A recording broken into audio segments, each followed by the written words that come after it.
रिश्तों के बिना जिंदगी अधूरी होती है, और यह भी सच है कि हम अपने हर रिश्ते से कुछ ना कुछ उम्मीद जरूर रखते हैं। लेकिन जब दो लोगों के बीच का रिश्ता उम्मीदों की कसौटी पर खरा नहीं उतरता है, उसका अंजाम क्या होगा कह पाना बड़ा मुश्किल है। सावधान इंडिया के इस नए सीजन में हमारी आज की घटना एक ऐसे पिता की कहानी है जिन्होंने न सिर्फ अपने बेटे के लिए इंसाफ की एक बहुत मुश्किल लड़ाई लड़ी, बल्कि उसकी सच्चाई को तहे दिल से स्वीकारा और इंसाफ के लिए अपनी लड़ाई को जारी रखा।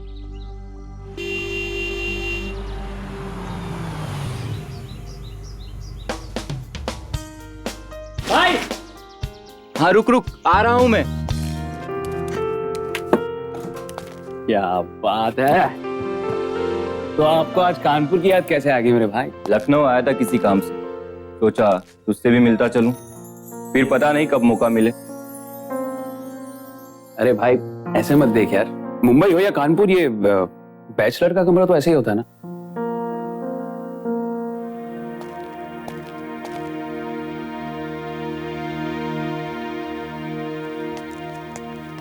ना तो तेरा रिमोट चलता है और ना ही टीवी। भाई वो पैसे नहीं भरे थे। तू टेंशन मत ले, मैं चालू करवाता हूँ। तब तक तू रिलैक्स हो जा, मैं फटाफट ऑफिस जाके आता हूँ। पार्टी करेंगे फिर शाम, पक्का? बाय।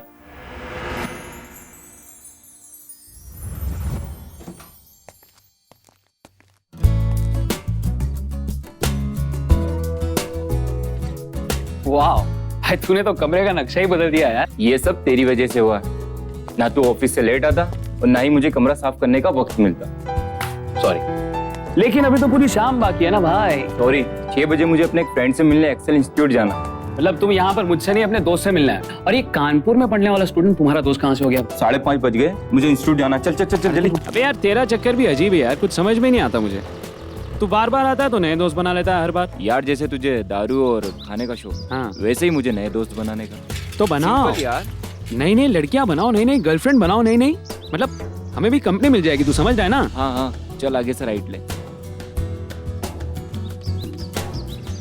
हे ब्रो, बस और कुछ नहीं, ड्रॉप आ गया। सी यू वेरी सून। हाँ इधर ही लगा। Hey, call you back. चल, bye. Just look at you, man. Hey, hi, how are you? So, अरे हाँ, मैं तो भूल ही गया। My cousin अंकुश। हाय। तो क्या प्रोग्राम है तुम लोग? पास में एक रेस्टोरेंट में बैठेंगे, दारू शारू पिएंगे और क्या। तुम लोग एंजॉय करो, लेकिन आ जाना घर पे, मैं पिक करूंगा तेरे। See you soon, man. Bye bye.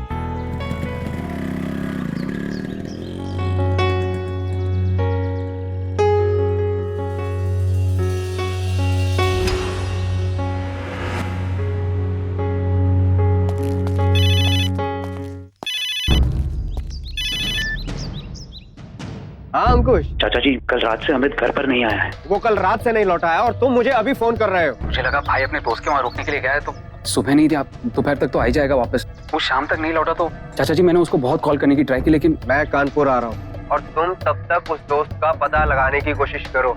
ठीक है चाचा जी। क्या वजह हो सकती है कि अमित अभी तक वापस नहीं लौटा? क्या अमित लौटा नहीं? किसका फोन था? हम कानपुर जाने की बात कर रहे थे। अरे अमित तो लखनऊ है ना, कुछ बोलती क्यों नहीं? तो तुमने अपने भाई को कैंपस के पास उसके दोस्त के साथ छोड़ा? हाँ सर। भाई के दोस्त से मिले लेकिन उसका नाम नहीं पूछा। क्या समझते हो तुम कि तुम जो बोलोगे उस पर हम लोग विश्वास कर लेंगे? सर अमित मेरे सगे भाई जैसा है, मैं उसके साथ कुछ गलत क्यों करूंगा सर? सर मुझे अपने भतीजे पर कोई शक नहीं है। देखिए, इसको उस लड़के के बारे में ज्यादा कुछ पता नहीं है, इसलिए सबसे पहले हमें उस लड़के का पता लगाना होगा जिसके साथ आपके बेटे को आखिरी बार देखा गया। तो तुम्हें नाम नहीं पता, शक्ल तो पता है ना? सर मैं देखकर पहचान लूंगा सर उसको। उनके बेटे की फोन की कॉल डिटेल्स निकलवाओ, हो सकता है उसमें उसके उस दोस्त का नंबर हो। सर कैंपस जाते वक्त भाई ने उसके साथ बात की थी सर। सर उसके नंबर से उसका पता ढूंढ सकते हैं सर। सर वो ब्लैक टी शर्ट।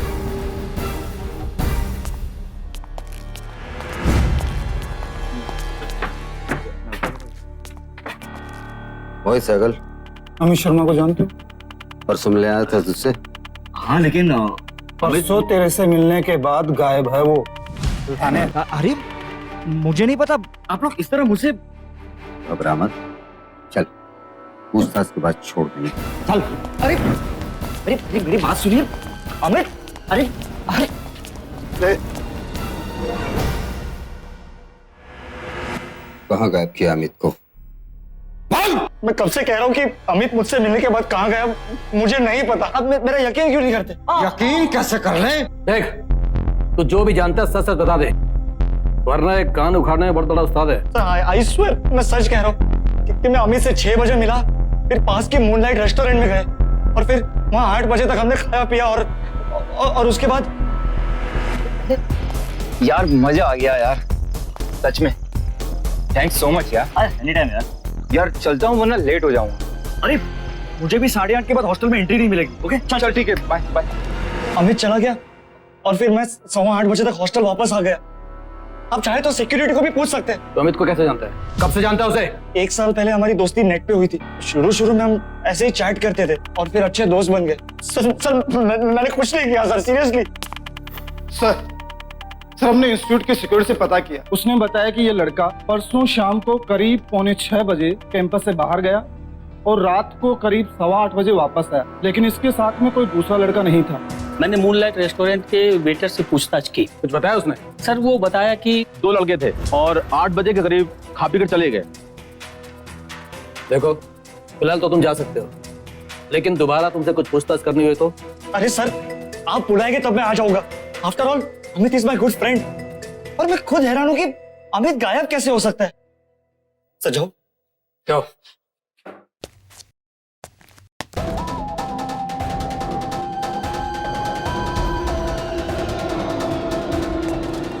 देखिए सर, मुझे लगता है कि वो लड़का झूठ बोल रहा है। मोहित पर शक करने की कोई तो खास वजह होनी चाहिए। इसीलिए तो मैं आपसे कह रहा हूँ कि आप एक बार उस इंस्टीट्यूट की तलाशी करवाइए प्लीज। जब आपका बेटा इंस्टीट्यूट के अंदर गया ही नहीं, तो फिर किस बिना पर हम उसे इंस्टीट्यूट के अंदर तलाश करें? चाहिए सर, सेलफोन कंपनी के रिकॉर्ड के मुताबिक अमित के फोन के लोकेशन से पता चलता है कि अमित शाम 6 से 8 इंस्टीट्यूट के आसपास था और 8 से 9 इंस्टीट्यूट के अंदर था। देखा सर, मैंने आपसे कहा था ना वो लड़का झूठ बोल रहा है। पांडे, इंस्टीट्यूट में तलाशी के लिए एक सर्च टीम और सर्च वारंट तैयार करो। Yes sir.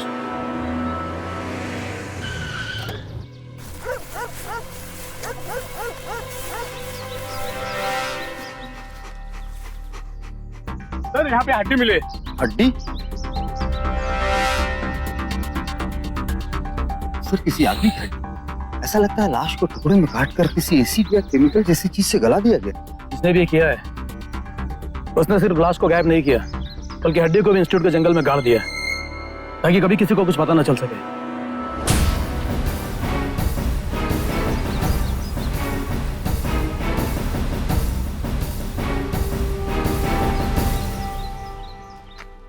इस घड़ी को पहचानते हैं? थैंक्स पापा। अरे मेरा बच्चा, थैंक यू भाई। मेरे बेटे ने यूनिवर्सिटी में टॉप करके माँ बाप का नाम रोशन कर दिया।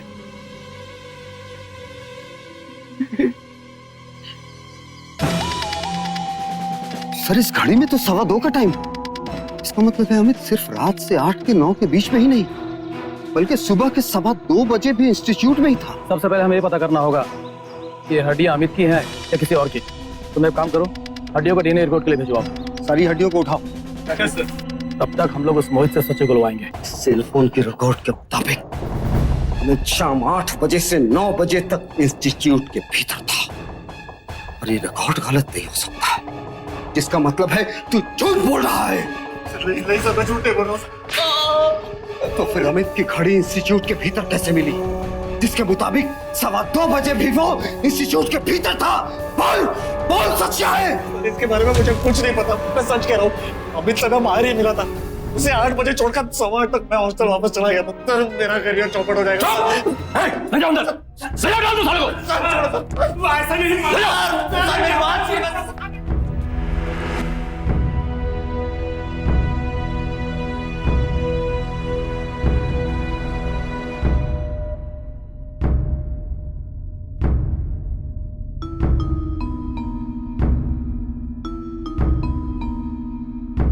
चाचा जी, चाय।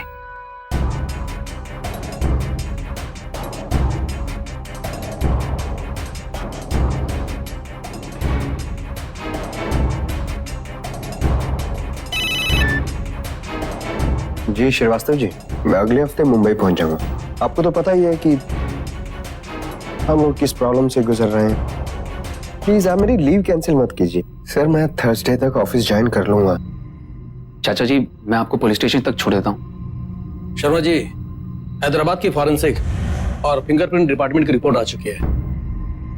रिपोर्ट में लिखा हुआ है कि हड्डियों को एसिड में जलाने की वजह से उनका डीएनए सैंपल नहीं मिल पा रहा है। इंस्पेक्टर साहब, डीएनए मिलाने का कोई तो तरीका होगा। जब देश की सबसे बड़ी लेबोरेटरी फेल कर जाए और क्या तरीका हो सकता है? मेरा दिल अब भी कह रहा है ये मोहित हम सब से झूठ बोल रहा है। सर उसको मालूम है कि मेरा बेटा कहाँ है।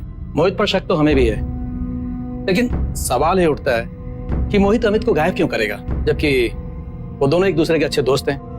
इसीलिए बिना किसी ठोस वजह या सबूत के हम कुछ नहीं कर सकते।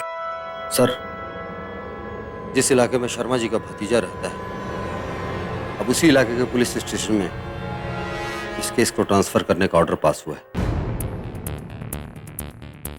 एक तरफ जवान लापता बेटे की तलाश और दूसरी तरफ केस दूसरे पुलिस स्टेशन में ट्रांसफर होने की खबर, ऊपर से पराया शहर। ऐसे में इंसाफ की लड़ाई लड़ना बेहद मुश्किल हो जाता है। लेकिन यह जानते हुए भी मिस्टर शर्मा ने हिम्मत नहीं हारी। जिस तरह से मोहित ने अदालत में अपील करके अपने लिए बेल हासिल की थी, वैसे ही मिस्टर शर्मा ने भी अदालत का दरवाजा खटखटाया और इलाहाबाद हाई कोर्ट से अपील की कि वो केस का ट्रांसफर रोक दे। एक पिता की मजबूरी को समझते हुए कोर्ट ने यह केस वापस कल्याणपुर थाने के सुपुर्द कर दिया और साथ ही साथ मिस्टर शर्मा की अर्जी पर एक्सेल इंस्टीट्यूट के कैंपस से मिली हड्डियों के डीएनए की जांच फिर से करने के आदेश दिए। ये एक पिता के लिए उनकी पहली जीत थी और इस बार हड्डियों की जांच करने पर डीएनए की पुष्टि भी हो गई। शर्मा जी, सिर्फ आपकी कोशिशों की वजह से ही आज इंस्टीट्यूट से मिली हड्डियों की डीएनए रिपोर्ट हमारे सामने है। लेकिन शर्मा जी, रिपोर्ट के मुताबिक डीएनए रिपोर्ट मैच नहीं करती ना? जी शर्मा जी, रिपोर्ट के मुताबिक हड्डियों की डीएनए सैंपल आपके सैंपल से मैच करती है, यानी कि वो हड्डियां आपके बेटे की है। शर्मा जी, बैठिए प्लीज, बैठिए बैठिए, आइए।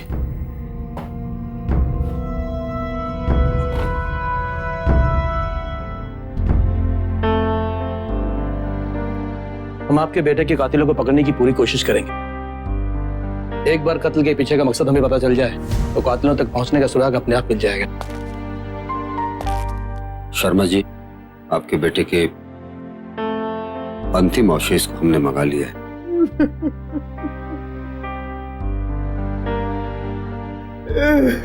शर्मा जी, अस्थियां ले जाने के लिए यहाँ साइन कर दीजिए।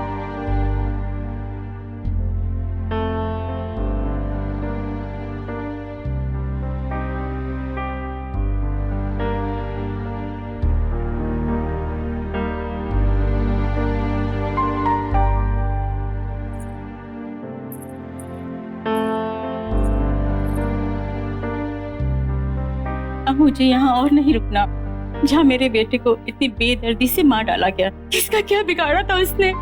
चलिए आप भी यहाँ से, पुलिस अपना काम कर रही है ना। तुम जाओ मुंबई, मैं इस बात को बीच में छोड़कर नहीं जा सकता।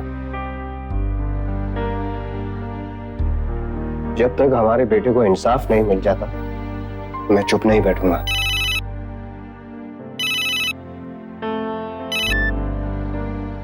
जी श्रीवास्तव जी। नहीं सर, अपने बेटे के अंतिम संस्कार के लिए कुछ दिन और रुकना पड़ा। क्या? देखिए, अगर आप मुझे इस उम्र में सस्पेंड कर देंगे तो मैं दूसरी जगह पर कहाँ नौकरी ढूंढूंगा। आप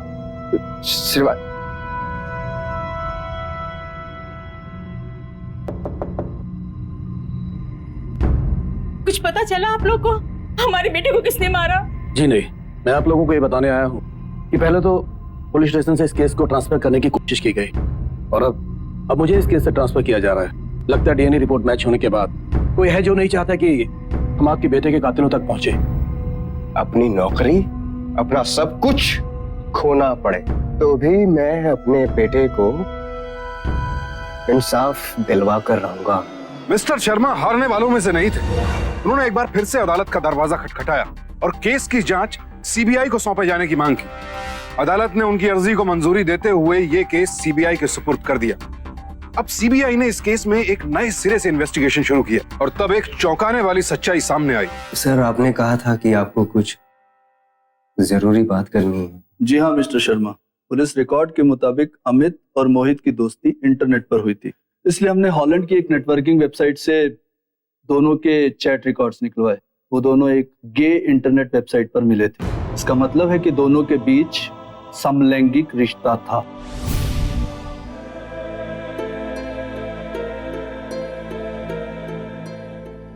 ये देखिए, मोहित और दूसरे लड़कों के साथ अमित के फोटोग्राफ्स हमने अमित के इंटरनेट अकाउंट से ही डाउनलोड करवाए हैं। मैं समझ सकता हूं कि इस सच्चाई को जानने के बाद आपके दिल पर क्या बीत रही है, लेकिन इसी सच की बदौलत आपके बेटे के कत्ल की असली वजह अब हमारे सामने है। हमें लगता है कि अमित को मारने वाला कोई और नहीं, मोहित ही है। मोहित को वैसे Excel Institute of Engineering and Technology pass हुए 6 महीने हो चुके, पर अभी वो कहाँ है ये भी पता चल जाएगा। मैं नहीं मानती सीबीआई रिपोर्ट को। अगर लोगों को ये बात पता चलेगी तो क्या जवाब देंगे हम किसी को? दुनिया वालों को जो बकना है बके। हमारा बेटा जैसा भी था वो किसी से कम नहीं था। वो अच्छा बेटा होने के साथ साथ अच्छा इंसान था। चाचा जी, वो मोहित का पता चल चुका है। वो चंडीगढ़ के किसी मैनेजमेंट इंस्टीट्यूट में पढ़ता है। सीबीआई ने उसे हिरासत में लेकर उससे उसका जुर्म कबूल करवा लिया है। मैं अमित को नहीं मारना चाहता था। अमित मेरा भी दोस्त था। हमने सोचा कि रेस्टोरेंट में खा पी कर मैं उसे चुपके से हॉस्टल के रूम में ले जाऊंगा, जहां में देखने वाला कोई नहीं होगा।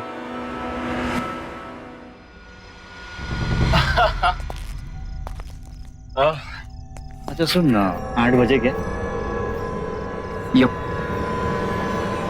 चल चले, लेट्स गो। तो एक काम कर, तो इस रास्ते से जाके ऑरेंज बिल्डिंग के पास खड़े रहना, मैं एंट्रेंस होकर आता हूँ। अबे यहाँ के सिक्योरिटी वाले एंट्री एग्जिट सबका हिसाब रखते हैं। इस तरह छिपकर हॉस्टल में जाना अलाउड होगा? डोंट वरी यार, एक बार बस रूम में पहुंच जाए ये तो डोंट वरी। चल जा। ओके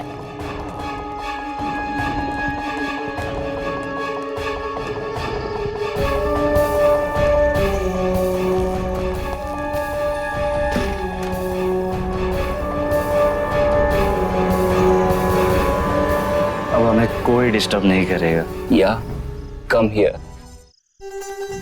हे कैसे हो यार? कैसे है?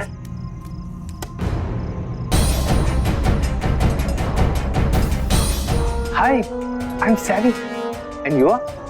अमित शर्मा। अब याद आया, मोहित के साथ मैंने तुम्हारे फोटोज देखे। Anyways you guys carry on, मैं मोहित से बाद में मिलूंगा। बाय।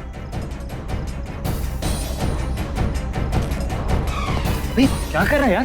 दरवाजा खुला, लाइट भी स्विच ऑन, को देख लेगा तो क्या हुआ? तू ऐसे घूर क्यों रहा है? झूठ बोलता है तू कि तू सेवी से नहीं मिलता।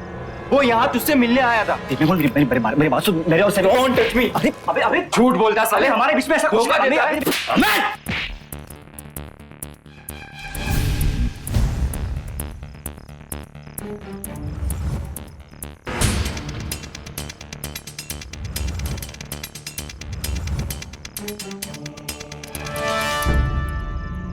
यार मैं इसे जान से मारना नहीं चाहता था। सच कह रहा हूँ, ये गलती से मर गया। इसकी लाश का कुछ करना होगा वरना सबको पता चल जाएगा यार। डोंट वरी, मैं एक ऐसी जगह जानता हूँ जहाँ में हमें बहुत सारे ऐसे मिलेंगे। ऐसे? मेरी बात सुन, हम लाश को ऐसे गायब करेंगे कि किसी को पता नहीं चलेगा। लेकिन पहले इसका सेलफोन हटाना पड़ेगा।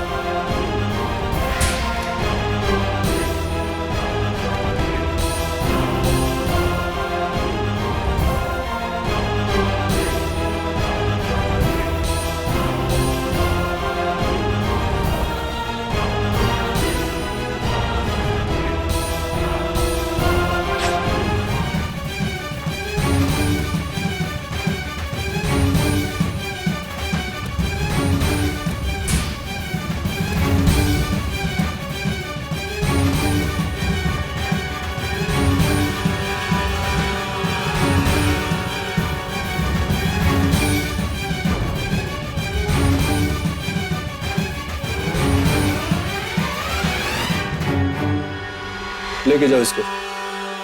चलो। आपने बहुत हिम्मत दिखाई मिस्टर शर्मा।